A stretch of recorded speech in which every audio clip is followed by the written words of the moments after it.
Okay, let's unpack this. Welcome to the deep dive. We spent a lot of time exploring the incredible physics behind quantum computers.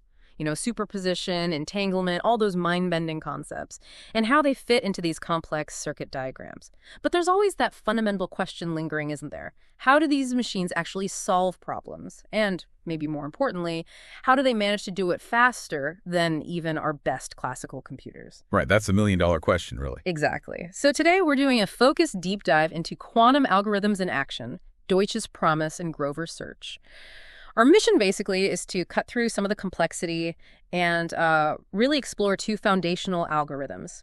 These really showcase the surprising, almost counterintuitive power of quantum mechanics in action. They're great examples to start with. Foundational is the right word. Yeah. And by the end of this deep dive, you should have a really clear grasp of a few key things. First, how quantum algorithms are designed to tackle problems that are just, well, intractable or incredibly slow for classical machines. We'll demystify Deutsch's algorithm.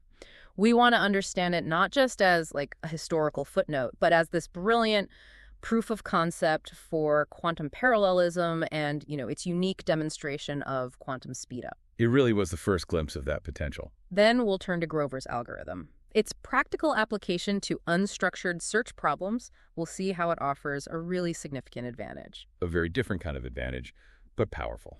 And you'll understand the core concept behind it, this idea of amplitude amplification and its pivotal role in how Grover's works. We'll break that down. It sounds complex, but the idea is quite elegant. Good. We'll also clarify why query complexity, that specific term, is such a crucial measure of efficiency in the quantum world. Absolutely key, yeah. And finally, we'll try to pinpoint the fundamental differences in how quantum algorithms actually process information compared to their classical cousins. It's a different way of thinking about computation altogether. Okay, so let's jump right in. We've talked physics, we've talked architecture before. Now, the big question. How do we actually use these quantum computers to solve problems faster? Right. What's fascinating here, and maybe a bit surprising, is that the speedup doesn't just come from building, faster quantum versions of classical bits. That's not really it. Okay. The key really lies in the ingenious design of the quantum algorithms themselves. These are carefully arranged sequences of quantum gate operations. Like steps in a recipe. Kind of, yeah. And these steps are designed specifically to leverage the unique properties of quantum mechanics, things like superposition and interference, to perform computations in fundamentally new ways. So it's not just doing the same calculation faster. It's a different calculation. Exactly. It's a foundational shift in how we approach computation. We're not just doing the same thing faster. We're often doing something completely different that gets us the answer more efficiently. That makes perfect sense. It's a paradigm shift, not just brute force. Okay, now, many quantum algorithms, including Deutsch's and Grover's, rely on this conceptual tool called an oracle. That word itself sounds a bit mysterious, maybe. Okay. Yeah, it can sound like magic. For someone used to classical computing, what exactly is a quantum oracle and what's its role? That's a great point. An oracle, generally in computer science, is basically a black box function. You give it an input, it spits out an output. Crucially, you don't know how it works inside. You can't peek into the box. Okay, just input, output. Right. In quantum algorithms, this black box takes the form of a special quantum gate, or maybe a subroutine within the larger algorithm. It's always problem-specific. Meaning it encodes the particular problem we're trying to solve. So if you're doing a search, the oracle is the part of the circuit that somehow knows which item is the correct one, the one you're searching for. I see. Its job is to recognize that solution state and then mark it in some way that the rest of the quantum algorithm can then use or amplify. Okay, so it flags the answer in a quantum way. Precisely. And for those interested in the math behind it, a quantum oracle, let's call it U sub f, UF, usually operates on two sets of qubits, two registers. It might transform a state like XARY into XAS. Oh, okay, break that down. Sure. So XA is your input register, SHARY is like an answer register. The oracle calculates fx, which is the classical function it represents, and then combines that result with the I register using an operation like XOR. That's the symbol, addition modulo 2. And the input XA stays the same. Exactly. The input XA passes through unchanged. That's really important because all quantum gate operations have to be reversible.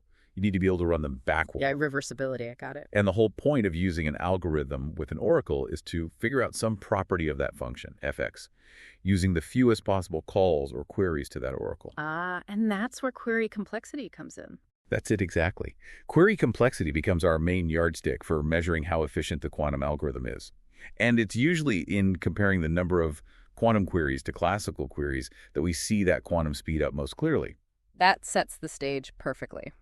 Okay, let's dive into one of the very first and maybe most famous quantum algorithms, Deutsch's algorithm. What was its historical significance? Why is it such a landmark? Well, Deutsch's algorithm, published by David Deutsch back in 1985, was, well, truly groundbreaking. Before that, quantum computing was mostly, theoretical physics speculation. Just ideas? Pretty much. Deutsch provided one of the very first formal proofs that a quantum computer could, in principle, solve a specific problem faster than any possible classical computer. Wow, okay, even if the problem itself was simple. Exactly. The problem it solves is quite specific, almost like a toy problem. It doesn't have tons of direct practical applications itself, but its importance was immense as a proof of principle. It was the first formal demonstration of this concept called quantum parallelism, that incredible ability of a quantum computer to evaluate a function for multiple input values simultaneously, all in a single computational step. That idea really ignited the whole field of quantum algorithms. Quantum parallelism, that's one of those concepts that really makes you rethink computation, isn't it? So, what is the specific problem that Deutsch's algorithm solves? And crucially, how many times would a classical computer need to check the function to get the answer? Okay, the problem itself is deceptively simple. Imagine you're given an oracle, that black box again, for a function x. This function takes a single bit as input 0, 1, 1, and it outputs a single bit 0 or 1. Simple enough. Yeah, and you're given a promise. This function is either constant, meaning f0 gives the same output as f1, or it's balanced, meaning f is a different output than f1. Your job is just to figure out which type it is, constant or balanced. Okay, constant means f0, f1, balanced means f0, f. Exactly. Now, think about it classically.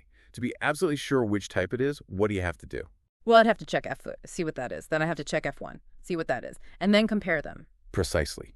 You must query the oracle twice, once for f0, once for f1.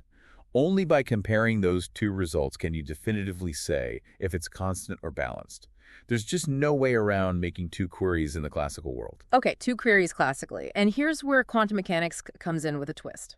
How does Deutsch's algorithm manage to solve that exact same problem with just one single query to the oracle? That sounds, well, almost impossible. It is ingenious. It's a beautiful application of quantum mechanics using a very simple two-qubit circuit. One qubit acts as the input register, holding the x value, and the second qubit acts as the output register, holding the y or fx value. Two qubits, okay. So here's a quick walkthrough of how it works. First, initialization. We start the system with the two qubits in a specific state. 0, 1 area. So the first qubit, the data register, starts as 0 air, and the second qubit, the answer register, is deliberately initialized to 1 area. Nope, 1 airs. And that specific choice is actually crucial for a trick called phase kickback, which we'll see in a moment. Okay, phase kickback. Got it. Next step. Yeah. Create superposition. We apply Hadamard gates, that workhorse of quantum computing, to both qubits.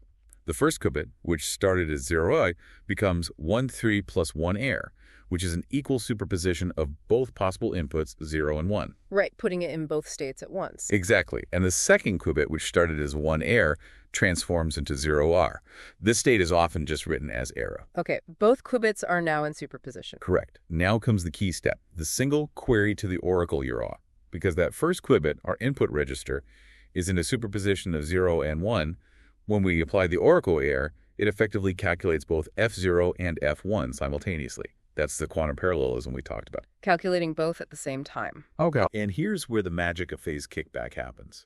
The result of the function evaluation, whether f0 and f1 are the same or different, isn't directly written onto the second qubit, as you might expect. Instead, due to the way the oracle interacts with the state in the second qubit, the information about the function's property, constant or balanced, gets kicked back as a phase change onto the first qubit. Whoa, so the answer appears as a phase on the input qubit. Exactly. If the function fx was constant, the first qubit state ends up being 1 kick plus 1 tick. If fx was balanced, the first qubit state becomes 1 kick, no 1 answers. See the difference? The relative sign, the phase between 0A and 0A tells us about the function's global property. Okay, so the constant case looks like the initial superposition plus or minus a phase, and the balanced case has a minus sign between 0 and 1 tau. You got it. And interestingly, the second qubit actually remains in that end state throughout this. We can pretty much ignore it from here on out. Huh. Okay. So the final step is interference and measurement. We apply one more Hadamard gate, but only to the first qubit. This Hadamard acts like an interference device. It transforms the state in such a way that the global property we care about, constant or balanced, becomes directly measurable. How so? If the function was constant, that 0 plus 1 state transforms back into the state 0 always after the Hadamard. If the function was balanced, that 0 state transforms into the state 1, 1. Ah, so the final Hadamard sorts them out. Precisely. So all we do is measure that first qubit. If we measure a 0, we know with 100% certainty the function was constant. If we measure a 1, we know with 100% certainty it was balanced. All from just one query to the oracle. One single query. That's incredible. It really highlights, like you said, getting a global property. We don't find out what F0 is or what F1 is. Nope. We just find out if they're the same or different, which is all the problem asks for. Exactly. It's extracting specific information incredibly efficiently. So, boiling it down, what key quantum principles does Deutsch's algorithm really showcase so elegantly?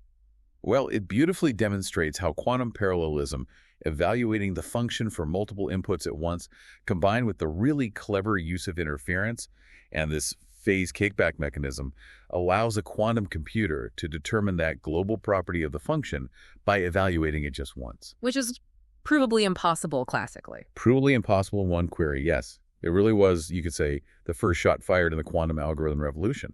It proved the potential for quantum speedup was real. A fantastic proof of concept. Okay, so while Deutsch's algorithm is foundational, Grover's algorithm, which came a bit later, feels like it has maybe more immediate practical potential. What kind of problem does Grover's tackle? Right, Grover's algorithm, developed by Love Grover in 1996, offers a significant speedup for a very common type of problem, what we call unstructured search. Unstructured search, like looking for something specific in a huge mess. Exactly. Think of the classic finding a needle in a haystack analogy. But imagine the haystack is absolutely massive and completely unsorted. You have a huge database, maybe containing n items, and you're looking for one specific item, the marked item. Okay. Classically, if there's no structure, no index, no order, your only real option is to just start checking items one by one. Right. Yeah, you just have to sift through it. On average, you'd expect to check about half of them, n2 items, before you find it. In the absolute worst case, maybe it's the very last item you check, so you need n checks.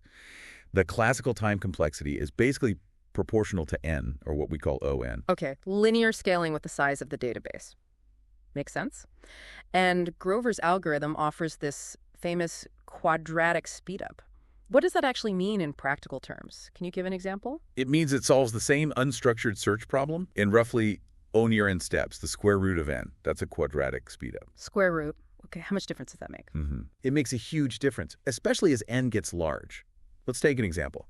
Imagine a database with 1 million items. So n is 106. Okay. Classically, in the worst case, you might need 1 million checks. With Grover's algorithm, the number of steps is around the square root of 1 million, which is only 1,000. 1,000 checks versus 1 million. That's huge. It's massive. Now scale it up. Imagine a database with 1 trillion items. N equals 112. Classically, you're looking at potentially 1 trillion checks. With Grover's, you need roughly the square root of 1 trillion, which is about 1 million. 1 million steps versus 1 trillion. Okay, that's a monumental difference. Absolutely. For any problem that can be framed as searching in unstructured space, this quadratic speedup is incredibly powerful. It really sounds like a fundamental advantage. So how does Grover's algorithm actually do this? What's the core idea behind this amplitude amplification that makes it work? Right. Amplitude amplification is the key phrase often used to describe how Grover's works. The basic idea is this. You start with your quantum system in an equal superposition of all possible states. This means every item in your search space, including the one you're looking for, has the same very small probability amplitude. Okay, everything starts out equal. Exactly. Then the algorithm iteratively applies a sequence of operations that does something quite clever. It systematically increases the probability amplitude of the marked state, the needle you're looking for, while at the same time decreasing the amplitudes of all the other unmarked states. So it makes the right answer stand out more and more. Precisely. After you run these iterations the right number of times, the amplitude of that marked state becomes very, very high, close to 1. And because the probability of measuring a state is the square of its amplitude, this means when you finally measure the system, you're almost certain to get the correct answer, the marked item. And how does it do that amplification? You mentioned two components. Yes, it relies on two key operations within its loop. The oracle, which is similar in concept to the one in Deutsch's algorithm, and a second operation called the Grover diffusion operator. Okay, oracle and diffusion operator. Can you walk us through those two steps within the Grover iteration loop? How do they work together? Absolutely. Let's start with initialization. We need a register of, say, n qubits, where the total number of items we're searching through is n equals 2n. Okay, enough qubits to represent all the items. Right. We start typically with all qubits in the 0 state. Then, just like in Deutsch's algorithm, we apply a Hadamard gate to every single qubit. This puts the system into that equal superposition of all n possible basis states. The state becomes 1 to n fun x, where the sum is over all possible states x from 0 to n1. So again, every possibility has the same small starting amplitude, 1n. Exactly. You can think of this initial state geometrically if it helps. Imagine each basis state as a direction in a high-dimensional space. The initial state is like a vector pointing perfectly in the average direction of all of them. Okay, an average starting point. Then we start the Grover iteration loop. And this loop gets repeated a specific number of times, roughly 4n times. That number is important. Do it too few times, the amplification isn't enough. Do it too many times, you can actually overshoot, and the amplitude starts decreasing again. Ah, okay, so there's an optimal number of steps. Yes. Now, within each iteration, there are 2 steps. First, apply the oracle. Just like before, the oracle is designed to recognize the market state, the one we're looking for. Let's call that state Grio. When the oracle sees Rioa, it applies a negative phase. So ue equals Wia. It flips the sign of the amplitude for the right answer. Exactly. But for all the states xa, where x is not w, the oracle does absolutely nothing. Ue x equals xa. So only the amplitude of our target state gets flipped negative. Okay, step 1. Mark the target by flipping its phase. Right. Step 2 is apply the Grover diffusion operator. This is the real amplitude amplification step. What this operator does mathematically is it reflects the entire state vector about the initial superposition state, that average state we started with. Reflects it about the average. What does that do? Well, think about it geometrically. You have this vector representing all the amplitudes. One of them, the marked one, just got flipped negative, making it stick out below the average. All the others are still slightly above average, where you reflect everything about the average. The one that was negative gets flipped way up high. Exactly. The amplitude of the state that was just phase flipped, our marked state, Surakai, gets amplified significantly. And to keep the total probability normalized to 1, the amplitudes of all the other unmarked states must shrink. So flip the target, then reflect around the average to boost the flipped one and suppress the others. That's the core loop. Oracle flip, diffusion amplify. Oracle flip, diffusion amplify. Repeat that about 10 times. That's still a bit abstract. Could you maybe run through a super simple example, like maybe with just 4 items? Perfect idea. Let's do N4. That means we need N in 2 qubits. The possible states are 0 zeros, 0 1-0s, 10, and 11-0s. Let's say, for this example, the item we're searching for, the needle, is the state 11-0s. Okay, N4, target is 11. Right. Yeah. 1 initialization. We apply Hadamards to 0 wheres. This gives us an equal superposition. 1 0 1 0 is plus V is 1 0 1 plus 0 1 then field. Each state has an amplitude of 0.5. So our amplitudes are 0.5, 0.5, 0.5, 0.5. Fully equal. 2, oracle. The oracle sees our target state 11 errors and flips its phase, its amplitude. So the amplitudes become 0.5, 0.5, 0.5, find out 0.5. Okay. Only the last one changed sign. Got it. 3, diffusion. Now, the diffusion operator reflects about the average. First, let's calculate the average amplitude. 0.5 plus 0.5 plus 0.5, go 5, 1.5, 4 from 4 plus 0.4, 0.25. Average is 0.25. Now, we reflect each amplitude about this average. The formula is new amplitude is to average. Old amplitude. For the unmarked states, 0, 1 errors, 10 errors, their old amplitude was 0.5. So their new amplitude is 2.25, 0.5, 0.5, 0.5, plus is 0. It go to 0. Yep. Now, for our marked state, 11 errors, its old amplitude was made equal to 0.5. So its new amplitude is 2.25, 0.5 plus 0.5 plus 1, 1. It goes to 1. Exactly. So after just one iteration in this tiny N4 case, our amplitudes are 0, 0, 0, 1. Meaning if we measure now... We are guaranteed to measure the state 11-0s, which was our target. Wow. Okay, that clicks. One iteration was enough there. Right. This simple N4 example shows perfect amplification in just one step. because n is 4 equals 2, and the formula for n is about 1.57, which rounds down to one optimal iteration for discrete steps. For larger n, the amplification you get in each step is much smaller, proportionally. That's why you need to repeat the Oracle diffusion loop roughly nn times to get the amplitude of the target state close enough to 1 for a high probability of success. That example really clarifies the amplification process. Okay, so given this really powerful quadratic speedup for search, what are some of the most compelling practical applications we might see for Grover's algorithm, maybe now or in the future? Well, quadratic speedup from Grover's has pretty broad implications anywhere you can frame a problem as searching a large, unstructured space. One major area is cryptography. It could potentially speed up brute force attacks against symmetric key encryption algorithms like AES, Advanced Encryption Standard, which is used everywhere. If you think about finding the right key as a search problem through all possible keys. Grover's could speed that search up quadratically. Exactly. It doesn't break AES outright because the key space is enormous, but it significantly reduces the effective security. This is a major reason why researchers are working so hard on quantum-resistant cryptography, or post-quantum cryptography. Often, a simple countermeasure is just to double the key length, which squares the search space and effectively cancels out Grover's quadratic advantage. Okay, so it impacts crypto security planning. What else? It's also potentially very useful for various optimization problems. Think about finding the best solution among a vast number of possibilities, maybe optimizing logistics routes, managing complex supply chains, or finding optimal portfolios in financial modeling. If you could set up an oracle that recognizes a good enough or optimal solution. Grover's can help you find it faster than just randomly trying things or checking exhaustively. Precisely. And another area is tackling famously hard problems, known as NP-complete problems. Now, Grover's doesn't magically solve these problems in polynomial time. That would be truly revolutionary, finding PNP. But many algorithms for NP-complete problems involve some form of exhaustive search over a part of the solution space. Grover's algorithm can often be used to provide a quadratic speedup for that specific search part of the algorithm. While not a complete solution, that quadratic speedup can still make a huge difference in practice for tackling larger instances of these hard problems. So crypto, optimization, and even helping with parts of NP-complete problems, that's a pretty powerful toolkit. It definitely is. It's arguably one of the most broadly applicable quantum algorithms we have right now. Okay. And as we've seen for both Deutsch's and Grover's, a key measure of their performance comes down to this idea of query complexity. We touched on it earlier, but can you expand a bit on why focusing on the number of queries to the oracle rather than just, say, raw clock speed is so central when we talk about quantum algorithm efficiency? That's an excellent point to emphasize.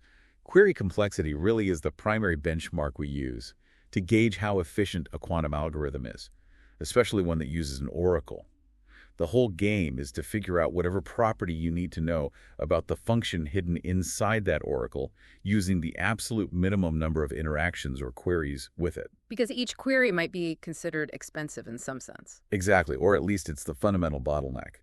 This is where the quantum advantage often shines most brightly and can be most clearly quantified. Think back. Deutsch's algorithm needed just one query to determine if the function was constant or balanced, whereas classically you needed two. A 2x speedup in queries. Right. And Grover's algorithm finds the marked item in roughly n9 queries, compared to the classical requirement of n queries, or n2 on average. An exponential speedup in queries relative to the classical case, a quadratic speedup in overall complexity. Well, careful there. Grover's is a quadratic speedup, n vs n. An exponential speedup would be something like n vs log n, which is even more dramatic, like Shor's algorithm for factoring.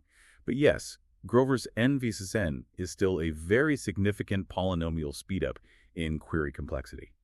These comparisons make it crystal clear how quantum mechanics allows us to extract information differently and more efficiently than classical methods allow. Gotcha. Quadratic speedup for Grover's. Thanks for the clarification. So, pulling all this together, thinking about both Deutsch's and Grover's algorithms, what's the core lesson we should take away about the nature of quantum speedup and maybe more broadly, how quantum computers actually process information in such a different way? Okay, yeah, summarizing the essence. Deutsch's algorithm, I think, serves as this incredibly elegant, undeniable proof of concept. It uses that clever oracle and phase kickback to demonstrate quantum parallelism in action, proving that a quantum computer can determine a global property of a function with fewer queries than classically possible. It established the potential for speedup. It opened the door. Exactly. Then Grover's algorithm takes that potential and applies it directly to a problem of huge practical importance, unstructured search. It uses its own oracle to mark the solution and then the diffusion operator to perform amplitude amplification, achieving a concrete, powerful, and broadly applicable quadratic speedup. It turns the potential into a practical tool, reducing search time from ON down to ON. So one shows possibility, the other shows practicality. Nicely put. Together, they brilliantly illustrate how quantum mechanics can be harnessed to process information in fundamentally new ways that can genuinely outperform classical approaches. It really boils down to quantum computers having the ability to explore many possibilities simultaneously thanks to superposition, and then using interference, constructive and destructive, to zero in on the right answer, like Grover's does with amplification. Whereas classical computers are stuck checking possibilities one by one by one. Pretty much, yeah, for unstructured problems at least. It's a shift from thinking about computation as a sequence of steps to thinking about it as preparing a complex quantum state that evolves and interferes to give you the answer probabilistically. They really are like the hello world and maybe the binary search equivalent, though, for unstructured data of the quantum algorithm world. Foundational pieces. And that's where the real excitement is, isn't it? Exploring Deutsch's and Grover's really shows that quantum mechanics isn't just some weird theory about the very small. It's actually a powerful computational resource we're just starting to learn how to tap into. Absolutely. We're still just scratching the surface. These algorithms offer a glimpse into solving problems that today we might just consider completely intractable. So, what does this all mean for you listening right now as we continue to push these boundaries of computation? Well, it points towards a future where incredibly complex optimizations in logistics or finance, maybe breakthroughs in drug discovery or material science driven by simulation, perhaps even cracking currently secure cryptographic codes, could all become feasible. The potential is vast. All powered by these kinds of quantum algorithms that fundamentally change the rules of how we interact with and extract information from the world around us. Thank you so much for joining us on this deep dive into Deutsch's and Grover's algorithms. We hope it sheds some light on how quantum computers actually work their magic. It was great discussing it. If you enjoyed this exploration and want to keep up with the cutting edge of technology, definitely make sure to subscribe to our channel, Tech, AI, and Beyond. We'd love to have you with us for future deep dives. We'll catch you next time.